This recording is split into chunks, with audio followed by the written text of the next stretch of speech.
Si vous souhaitez mettre vos projets en production, vous devez absolument sortir du Jupyter Notebook.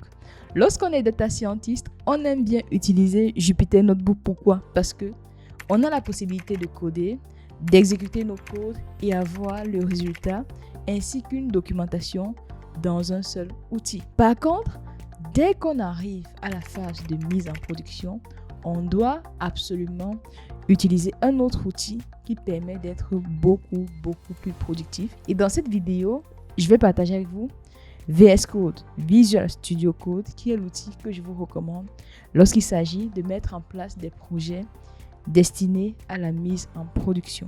Salut, moi c'est Natacha et sur cette chaîne, on redécouvre le monde de la data. Si vous êtes nouveau ou nouvelle sur cette chaîne, il y a 4 choses à faire. On s'abonne, on like, on commente, on partage et surtout, on active la cloche de notification pour ne pas rater un contenu de qualité comme celui-ci que je partage avec vous chaque semaine. Vous avez réalisé les actions. C'est parti pour la présentation de Visual Studio Code. Avant de voir la démo, qu'est-ce que VS Code? Qu'est-ce que Visual Studio Code? Visual Studio Code, c'est cette IDE qui a été développée par Microsoft qui vous permet de coder efficacement dans n'importe quel langage, parmi lesquels Python. Pourquoi est-ce que je vous recommande aujourd'hui de passer à VS Code si vous souhaitez mettre vos modèles de machine learning en production?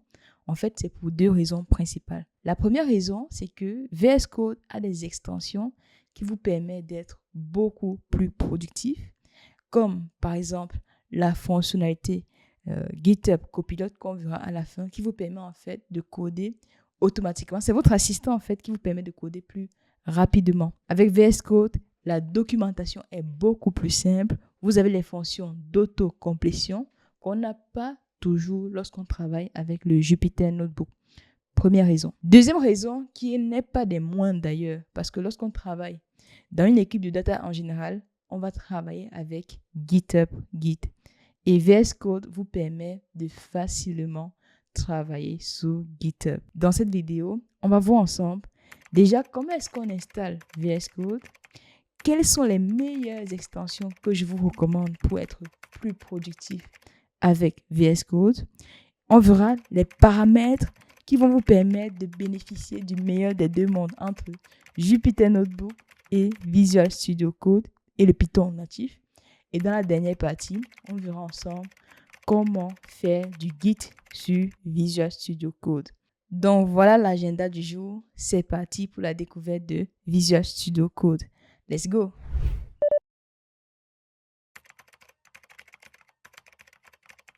Avant de commencer, on va installer ensemble le logiciel Visual Studio Code.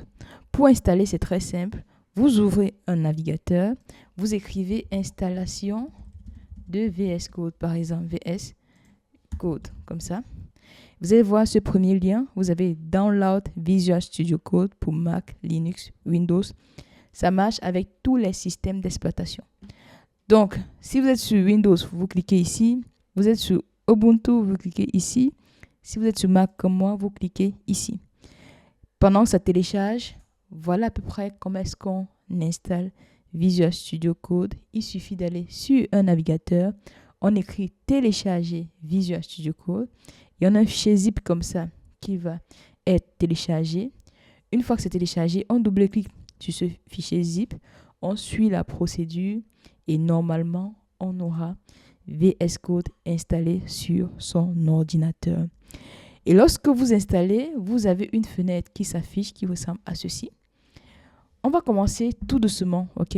La première étape lorsqu'on a installé le logiciel, c'est créer son environnement de travail. Pour créer l'environnement de travail, son espace de travail, vous commencez par cliquer ici sur Ouvrir. Ça va vous permettre en fait de créer un dossier sur lequel vous pouvez travailler. Donc, je clique ici sur Ouvrir. Je vais aller dans mes documents, je vais faire Nouveau. Je vais appeler ça Projet, comme ça, Projet, VS Code. Donner le nom que vous voulez. Je fais Créer. Et ensuite, je clique sur Ouvrir. Vous allez remarquer qu'ici, il y a un projet VS Code qui a été créé. Il y a un dossier ici, ok? Et l'une des bonnes pratiques à avoir en travaillant avec VS Code, c'est de faire ce qu'on appelle un espace de travail spécifique pour votre projet. Pourquoi est-ce que l'espace de travail est bénéfique en VS Code? Vous aurez la possibilité de personnaliser vos travaux, vos paramètres uniquement pour un espace de travail. Je vous explique ça tout de suite. Donc, pour créer l'espace de travail, vous cliquez ici sur Fichier. Ensuite, vous allez sur Enregistrer l'espace de travail sous, ici. Vous donnez un nom. Ici, je vais laisser le même nom. Je fais Enregistrer. Vous voyez, il y a un fichier JSON qui a été créé juste là. En fait, qu'est-ce qu'il y a dans ce fichier JSON? C'est principalement des paramètres qui sont applicables à cet espace de travail. Si je fais VS Code, par exemple, et je reviens dans mes documents juste ici, et je vais sur Projet VS Code, si je double-clique sur l'espace de travail, j'atterris automatiquement dans mon dossier. Donc, c'est ça l'intérêt de créer des espaces de travail. Si on va ici dans Paramètres, OK, et si on va dans Paramètres ici, vous allez voir qu'il y a deux niveaux de paramètres, c'est-à-dire les configurations qu'on peut donner à notre outil. On a les paramètres liés à l'utilisateur de l'ordinateur et on a des paramètres spécifiques à l'espace de travail. Prenons l'exemple ici de la taille. En fait, si parmi ici, ma taille, ma police sera de 24 pour ce projet. OK, si bien sur utilisateur, on aura toujours 12. Mais par contre, dans le projet, vous allez voir ici, font size est à 24. Donc, c'est vraiment le dossier avec les paramètres, les configurations que vous allez utiliser pour votre propre projet. Nous avons créé le dossier, on a créé notre espace de travail. Premier réflexe sur VS Code, c'est de télécharger des extensions. À quoi ça sert ces extensions? Ça vous permet d'améliorer votre productivité. Si vous travaillez en Python, le premier élément à ajouter, c'est bien évidemment l'extension Python. Pour télécharger l'extension Python, vous venez ici. OK? Vous avez l'ensemble des extensions disponibles. Vous cliquez sur Python. Installer ceci, c'est développé par Microsoft. À quoi ça vous sert? Vous pouvez télécharger, vous pouvez installer en cliquant ici. Moi, je l'ai déjà fait, raison pour laquelle j'ai désactivé, désinstallé, passé à la version commerciale. Mais vous aurez ici installé. À quoi ça sert cette extension de Microsoft? Ça vous permet de faciliter le débugage de votre code. Ça améliore votre formatage. Vous avez la possibilité d'avoir l'auto-indentation, tout ce qui va être documentation. Je vais vous montrer ça tout à l'heure. En plus du package Python qui vient en fait pour travailler sur Python, sur VS Code, il y a Python, juste la Python Extension Pack. En fait, c'est un paquet avec plusieurs packages qui sont très intéressants. Juste là, c'est très populaire. Moi, je vais l'activer, je l'avais désactivé. Qu'est-ce qu'il y a? Vous pouvez l'installer en cliquant ici. Vous avez AutoDocString qui vous permet en fait de générer automatiquement de la docstring en VS Code. Vous avez le package Python qu'on avait déjà tout à l'heure. Vous avez Django pour ceux et celles qui travaillent avec Django. Vous avez IntelliCode, cet assistant qui vous permet en fait d'avoir l'autocomplétion. En Jupyter Notebook, on n'a pas toujours l'autocomplétion et pourtant, sur VS Code, grâce à cet IntelliCode, vous pouvez avoir l'autocomplétion. Vous avez Python Indent qui permet d'indenter correctement votre code. Et enfin, le gestionnaire de l'environnement de travail qui vous permet en fait de créer des environnements. Ça, c'est un réflexe que vous devez déjà développer lorsque vous travaillez avec Python. Créez vos environnements spécifiques pour mieux gérer les packages de façon générale. OK? Voyons voir ensemble. Je vais d'abord désactiver une extension GitHub Copilot qu'on verra tout de suite pour ne pas être biaisé. GitHub Copilot, je désinstalle ça, désactiver. OK? Voyons voir comment fonctionne déjà le Python en VS Code. Donc, on va revenir ici sur notre dossier, espace de travail. Pour créer un nouveau fichier Python, qu'est-ce que vous faites? Vous faites ici Fichier, Nouveau fichier. Rassurez-vous d'avoir installé Python sur votre ordinateur. C'est très important parce que si vous n'avez pas Python, vous ne pouvez pas utiliser Visual Studio Code. Vous ne pouvez pas faire du Python en Visual Studio Code. OK? On va cliquer ici sur Fichier Python. En cliquant sur Fichier Python, vous avez une interface comme ceci. qui apparaît. Là, c'est Google Copilot que j'ai. On en reparlera tout à l'heure. On va commencer par exemple, créer une fonction qui va permettre de faire la somme entre deux nombres. Donc, je vais faire ici, créer fonction somme, par exemple. OK. Donc, on va commencer par def somme A, B. OK. Off. Ça, c'est Copilot qui fait ça. Et pourtant, je l'ai désactivé. Donc, on va faire return A plus B. OK. C'est la fonction qui permet de retourner. Là, je n'ai pas accepté A plus B. Voilà. C'est notre fonction. La bonne pratique à avoir lorsque vous travaillez en Python, c'est toujours de documenter votre fonction. Pour documenter cette fonction, vous mettez ici. Comme ça, vous voyez, il y a générer docstring. OK, je clique ici. Vous voyez, automatiquement, il me propose de générer ma docstring. Et ce que je peux mettre ici, c'est cette fonction permet de générer la documentation automatique, par exemple. Voilà. Vous pouvez mettre ici le type de votre variable. Ici, c'est un integer. Par exemple, int. Vous mettez la description, première variable. Donc, c'est vraiment une fonction qui vous permet de faire une doc rapidement en Python. Deuxième variable. Et là, ça retourne un integer qui est la somme. On peut mettre somme des deux variables. Voilà. Donc, premier réflexe en Python, avec Visual Studio Code, vous avez l'autocomplétion, comme vous l'avez vu ici. Donc, quand j'écris, par exemple, ici, c'est fait l'autocomplétion.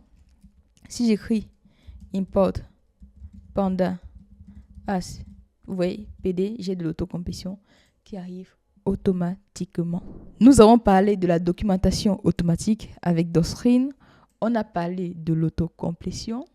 Maintenant, un outil puissant que je vous recommande d'utiliser en VS Code, c'est bien évidemment Jupyter. Effectivement, c'est possible de travailler sur Jupyter Notebook avec Visual Studio Code. Pour pouvoir faire cela, vous devez installer l'extension juste là, Jupyter. OK? Vous cliquez là, Jupyter. Il me met erreur, voilà. J'ai mon notebook. Vous allez l'installer en cliquant ici. Ça vous permet de travailler sur Jupyter Notebook comme vous le feriez sur Anaconda normalement. Donc, vous pouvez travailler avec Jupyter Notebook ici. Lorsque vous avez vous avez installé l'extension comme moi, vous allez sur Fichier, Nouveau fichier texte. Non, cette fois-ci, Fichier, Nouveau fichier. Moi, je choisis bloc-notes Jupyter. Juste là. Donc, en faisant cela, vous avez un bloc-notes Jupyter. On va fermer ça qui a été créé juste ici. Donc, vous avez pareil. Par exemple, ici, si je fais du Markdown, je peux faire le code. En fait, je peux faire import panda as pd, par exemple. Vous voyez. Et là, je peux faire je peux faire A égale à 1, par exemple. C'est mon code Python. B égale à 2. Il est fait print A plus B. OK. Si je fais play, ici, il faut d'abord que je choisisse le noyau. Là, c'est en train de détecter le noyau. Qu'est-ce que c'est le noyau? C'est tout simplement la version de Python avec laquelle je souhaite travailler sous VS Code. En termes de version, je vais choisir ici l'environnement Python qui m'intéresse. Je vais prendre la version de base et en cliquant sur play, juste là, ça va exécuter mon code et afficher le résultat juste ici. Un peu comme sur Jupyter Notebook classique. Si je veux rajouter un autre code, je clique ici sur plus. OK, je peux faire par exemple ici A-B. Je fais n'importe quoi, A-B. Si je veux exécuter, je clique sur play juste ici. Vous voyez, j'ai le résultat 2. Si je veux mettre la documentation, je mets ajouter. Je peux mettre ici, ceci est un tir de niveau 1. Donc ça, c'est du Markdown, quoi. Et pour afficher le tir, vous voyez, j'ai bien mon tir de niveau 1. Si je veux rajouter un autre texte, je fais ici plus marquage. Je fais tac, tac, niveau 2. Ceci est un tir de niveau 2. OK? Donc là, vous venez de travailler avec Jupyter sous VS Code. Donc là, je fais OK. Vous voyez, ça m'a écrit le tir. Je peux rajouter un code en cliquant ici. Je peux tout exécuter en cliquant là. Je peux enregistrer ce fichier en faisant fichier. Je fais enregistrer sous, juste ici. OK, je vais appeler ça test. Je vais appeler ça test VS Code. Vous voyez, c'est .ipython. PYNB, donc c'est bien un Jupyter Notebook, que je peux réutiliser. Par exemple, si j'ouvre ici Anaconda, ok, je fais Anaconda, j'ouvre Anaconda Navigator, Miniconda, peu importe ce que vous avez. Si j'ouvre Anaconda juste là, en ouvrant Anaconda, j'aurai la possibilité de lancer un Jupyter Notebook ici. Lorsque j'aurai lancé ce Jupyter Notebook qui va s'afficher sur une page que vous ne voyez pas, je peux importer mon fichier. Par exemple, ici, je vais prendre ça. Je fais ici sur TDVSC. Je prends projet VS Code ici. Tac, c'est ça. Non, c'est ça. Vous allez voir que j'aurai un notebook classique comme tout autre notebook. Vous voyez, je l'ouvre.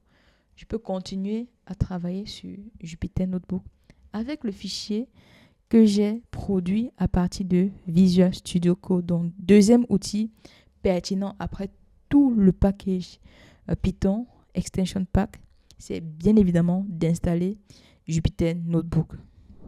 Après Jupyter Notebook, le troisième outil que je vous recommande d'installer pour personnaliser et pour gagner en productivité sur VS Code, c'est bien évidemment AREPL. Donc, on va sur Extension, on va installer AREPL. À quoi ça sert cet outil? L'un des gros problèmes qu'on peut avoir lorsqu'on travaille avec Python, c'est que pour pouvoir exécuter notre projet, notre code, on doit exécuter tout le fichier Python. Pourtant, lorsqu'on travaille sur des projets de machine learning, on a souvent besoin d'exécuter les codes ligne par ligne. Beaucoup de débutants et de débutantes avec Visual Studio Code ont ce problème-là. Et la solution, c'est justement d'utiliser AREPL qui vous permet en fait d'évaluer votre code de façon dynamique. Je vous montre. Imaginez, on crée un fichier Python. Ici, fichier nouveau Python. OK. On va faire import comme ça. Panda ASPD. OK. Et là, je fais import, non pas APD, je ASNPA égale à 1, par exemple. B égale à 2. Et là, je fais print A plus B. OK. Si je mets plusieurs autres lignes de code dans mon fichier juste là, pour pouvoir l'exécuter, il faut que j'exécute tout le fichier en fait. Par exemple, si je vais afficher ça, je vais cliquer ici sur exécuter le fichier Python. OK, je vais appeler ça temp par exemple. Je vais appeler ça temp. Tac, je vais remplacer parce que j'avais déjà un fichier pareil. Et j'exécute tout, vous voyez. Il faut d'abord que j'exécute tout mon fichier avant de pouvoir avoir la valeur de 3. Et pourtant, avec Jupyter Notebook, on peut exécuter ligne par ligne. Pour pouvoir débugger justement votre code sans avoir besoin de tout exécuter, il y a l'extension ARPL qui est juste là. Comment ça fonctionne? On va descendre le terminal ici. OK? Ça vous permet d'évaluer de façon réactive votre travail sous Python. Comment ça marche? Tout simplement, vous écrivez votre code et à la fin, vous allez juste faire un CTRL-SHIFT. Est-ce qu'il présente ça ici? Voilà. Vous pouvez évaluer votre code rapidement juste en suivant l'évolution de votre travail. Comment ça marche? Il faut avoir Python 3.7 comme c'est précisé ici. Vous faites CTRL-SHIFT entrée, CTRL-SHIFT-P pardon, pour pouvoir utiliser cet outil. On va tester cela tout de suite, ok? Ce qu'on va faire, on va revenir sur notre fichier Python. Au lieu de l'exécuter, je vais cliquer ici, juste ici, sur Play, vous voyez? Il y a exécuter le fichier dans la fenêtre interactive. En gros, ça ne va pas exécuter tout le fichier, ça va exécuter ligne par ligne. Et s'il y a des problèmes, par exemple, c'est fait CTRL, CTRL-SHIFT-P. Non, c'est pas ça. On va revenir sur la doc. Qu'est-ce qu'ils disent ici? Sur l'extension ALP. Voici ça, c'est CTRL-SHIFT-P pour pouvoir rechercher celui-là. Vous avez CTRL-SHIFT-A. Vous avez l'ensemble des éléments en ligne. Mais le fait est que avec cette option, vous pouvez suivre, vous voyez, progressivement l'évolution de votre fichier print B, par exemple. Donc, ça évalue s'il y a des problèmes dans votre fichier. Vous pouvez débugger aussi votre fichier Python et voir où se trouve le problème en utilisant ce package. Donc, troisième outil à absolument avoir, c'est AREPL. Le quatrième outil que je vous recommande sur VS Code, c'est pour ceux et celles qui veulent toujours avoir des codes sans faute d'orthographe. Il y a l'extension French Code Spell Checker. Donc, c'est fait code Spell Checker. Ça vous permet en fait de vérifier les orthographes. Vous faites installer juste là. Vous avez la version Spanish, Russian, German, etc. Ce qui va vous intéresser, c'est en français. Si vous parlez le français, vous faites installer. Et à chaque fois, au fur et à mesure que vous allez coder, vous aurez les correcteurs d'orthographe activés sur votre code.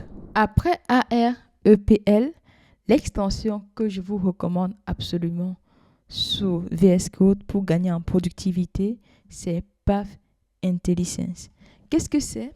C'est tout simplement cet outil qui va vous permettre de détecter rapidement le chemin d'accès vers vos fichiers. Donc, on va installer ici Path Intelligence. OK? Si je clique là, moi, je l'ai déjà installé. Vous pouvez l'activer. Comme vous voyez dans la documentation, ça permet de mettre en place des chemins dynamiques. Pour mieux comprendre, revenons sur notre fichier. Juste là, fichier Python qui est là. Et dans ce fichier, écrivons, par exemple, importons un fichier CSV. On va faire pd.read, read entre parenthèses, CSV read underscore CSV, ok. Entre parenthèses, on va faire, ici, vous voyez dans mon répertoire, j'ai le dossier temp, slash. Vous voyez quand il fait le slash, il y a plusieurs fichiers CSV. Et automatiquement, cet outil me propose le chemin d'accès vers mon fichier. Donc, Path Intelligence pour avoir des chemins intelligents. Après Path Intelligence, l'extension qui va complètement changer votre productivité et qui n'est pas gratuite, c'est GitHub Copilot. Je vous montre à quoi ça sert. Ok, on va ici dans extension. Vous allez taper GitHub Copilot. Moi, je l'ai déjà installé, j'ai déjà connecté avec mon GitHub. Mais globalement, c'est comme si en VS Code, vous avez votre assistant qui vous aide à rédiger rapidement vos codes. Ça coûte à peu près $10 par mois. On peut aller sur le site de GitHub pour voir si on fait GitHub Copilot. Juste là, vous allez voir. Vous créez un compte, ça coûte $10 par mois. J'espère que dans les années à venir, on aura la même chose avec ChatGPT. Vous voyez, le Copilot, c'est $10 par mois. Mais globalement, à quoi ça vous sert d'avoir cette extension Copilot? Vous allez voir. Allons-y sur notre fichier Python. OK? Sur le fichier Python qu'on avait juste ici, temp.py, imaginez-vous, j'ai envie d'écrire une fonction. Écrire une fonction qui permet de créer un data frame et créer tous les éléments. Par exemple, je dis quelque chose comme ça. Donc, si je clique sur Entrée, vous allez voir que Copilot, ici, m'a proposé la fonction. Vous voyez, si je fais juste la touche de tabulation, j'ai la fonction qui a été créée.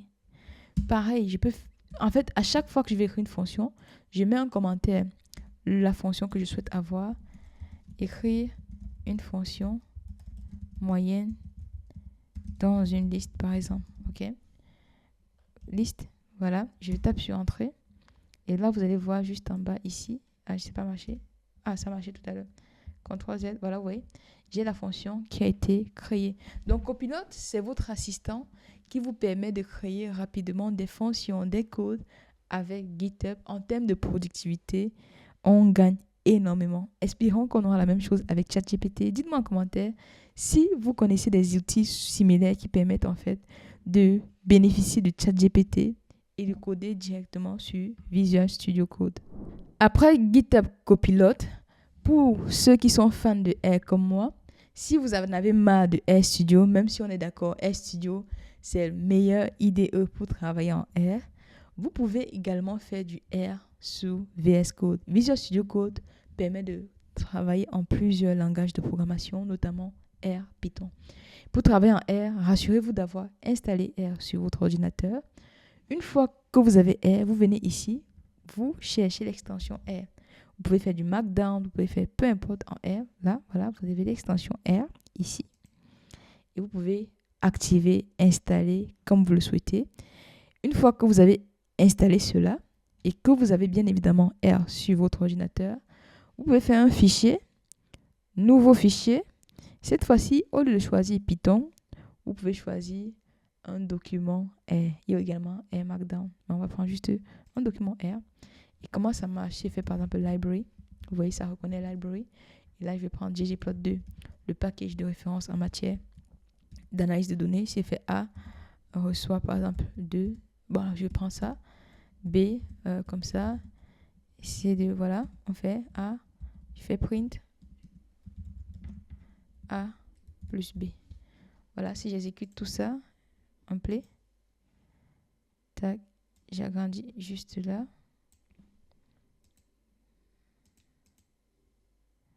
Il me dit, je fais exécuter sans débugage, enregistrer.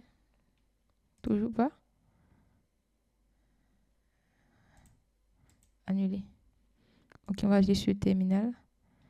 Plus. Voilà. On fait play.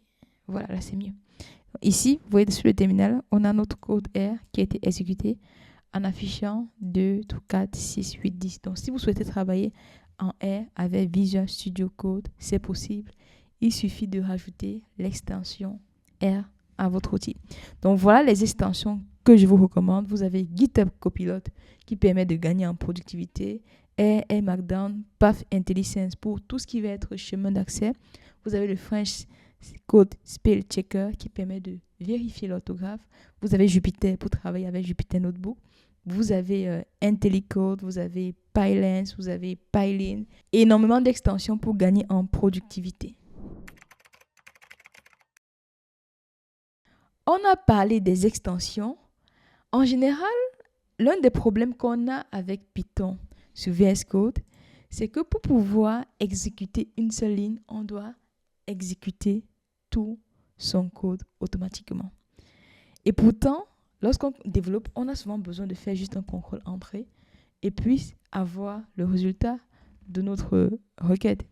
Et pourtant, en VS Code, le contrôle entrée ne marche pas. Pour corriger, du moins pour bénéficier de cette possibilité, cette flexibilité de Jupyter Notebook, vous pouvez rajouter un paramètre qui vous permet en fait à chaque fois d'exécuter une ligne de code, mais cette fois-ci dans un environnement Jupyter. Donc en gros, on va exécuter le code, mais cette fois-ci dans l'environnement Jupyter. Je vous montre comment ça marche. Vous venez ici dans paramètres, ok. Ici, vous allez choisir paramètres. Ensuite, vous allez choisir, on va chercher ici Jupyter, parce que l'extension qu'on veut rajouter, ce sera Jupyter, ce sera une extension Jupyter. Et là, on va choisir Interactive.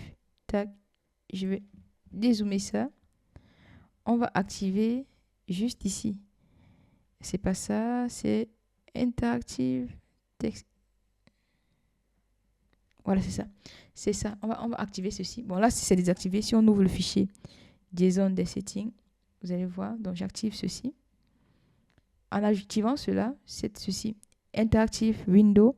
Le fait de faire Maj plus entrée, ça va envoyer le code dans un environnement Jupyter et exécuter et on verra le résultat. Donc, si vous êtes habitué à toujours vouloir voir ligne par ligne le résultat de vos requêtes, vous pouvez activer l'option qui est juste ici. L'option de fenêtre interactive, je clique ici pour l'activer. Une fois qu'on a activé cela, maintenant, si je reviens, je ferme les paramètres. Je pense là c'est bon, voilà. Je peux fermer les paramètres. Si je reviens juste ici, je ferme également ça, je ferme ça et que je fais Maj et entrée, vous voyez, on a une connexion à Jupyter Notebook. Il ne connaît pas c'est quoi A, donc je peux faire, vous voyez, il y a A ici, ok. Maj entrée, il y a B, si je fais, oui, on a 3. Donc on peut bien coder ligne à ligne, vérifier ligne à ligne nos codes avec cette fenêtre interactive sur Jupyter Notebook. Nous avons vu les extensions qui permettent de gagner en productivité.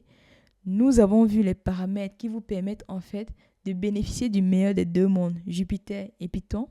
Maintenant, on va voir comment collaborer efficacement avec VS Code. Comment est-ce qu'on peut créer un projet GitHub sur VS Code? Pour le faire, c'est très simple. Il faut d'abord installer GitHub sur votre ordinateur personnel. Ça, c'est la première étape. Une fois que vous avez installé Git et GitHub, vous allez installer toujours l'extension GitLens. Oui, c'est cette extension ici que vous devez installer. Ça va vous permettre en fait de facilement travailler avec Git sur VS Code. Donc, installez GitLens.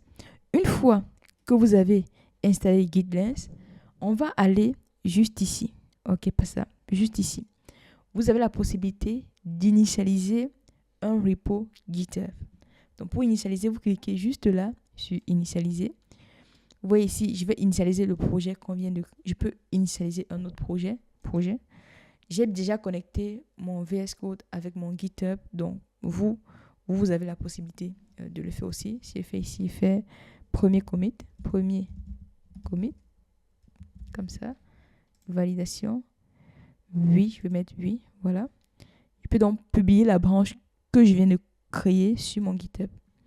Ouais, ici, je peux publier ça comme étant une branche privée ou alors une branche publique. Donc, je clique ici sur private parce que ce n'est pas un projet intéressant que je vais partager. Ici, il me dit quoi? Voulez-vous que exécute Git tech? Bon, je vais mettre oui. Ici, il fait ouvrir dans GitHub. Donc là, je fais ouvrir dans GitHub. Il me met le projet n'existe pas. OK. Donc, validation. Voilà. Donc, j'ai déjà... Ah, ok, je suis pas sur la bonne page. Voilà, je copie ça. Je vais vous montrer sur GitHub comment ça marche. Je suis pas sur la bonne page. On va aller sur cette page juste ici. On va copier-coller. Voilà, vous voyez, mon projet a été initialisé et disponible sur GitHub. Je l'ai créé à partir de VS Code parce que j'ai connecté mon VS Code et mon GitHub. Lorsque j'ai initialisé mon projet comme ça, maintenant, je peux modifier en fait. Si je reviens dans mon dossier, c'est maintenant un projet Git comme tout autre projet. Ça veut dire quoi? Si par exemple ici, je vais rajouter ici une modification, je ferme ça, tout effacé. Tac, on va faire ici ajout d'un élément dans un data frame. Oui, on voit ce que ça donne. Dans un data frame, comme ça. Tac. Et là, j'ai rajouté un élément, j'ai modifié mon fichier. Je peux faire un code pour importer une base de données. OK? Si je rajoute par exemple ici, print A plus B, vous voyez le code a changé. Je peux me faire encore un autre print. Juste là, voilà, il fait faire print C. Même si ça n'existe pas, je fais un contrôle S pour enregistrer. Vous allez voir qu'ici, il a détecté un changement en fait. Vous allez voir, tac. Vous voyez, il y a un changement qui a été détecté. Je peux donc envoyer ce changement sur GitHub. Et pour envoyer toujours un message, premier changement, on va mettre comme ça, premier changement. Je valide. Oui, je vais faire oui. Tac. Une fois que c'est validé, je peux pusher cela, envoyer cela sur la branche d'origine. Ok, là, j'ai modifié, j'ai envoyé sur la branche d'origine. Si je reviens sur ma branche d'origine, qui est juste ici, sur github.com, si on vient ici, sur le coin stat, activité, c'est où le projet? C'est ça, projet VS Code. Juste là, si je prends tam.py, vous allez voir, la modification a été envoyée sur GitHub. Pareil, si je modifie ici, par exemple, je fais ici Edit File et je rajoute ceci est un ajout, ok, un code sur le coin stat comme ça et j'enregistre. C'est pas souvent comme ça que ça se passe, mais si j'enregistre, je fais update. Dans la vraie vie, c'est un de vos collègues qui modifie de son côté. Commit directly to the main branch, je fais commit. Et voilà, j'ai envoyé cela à la branche principale.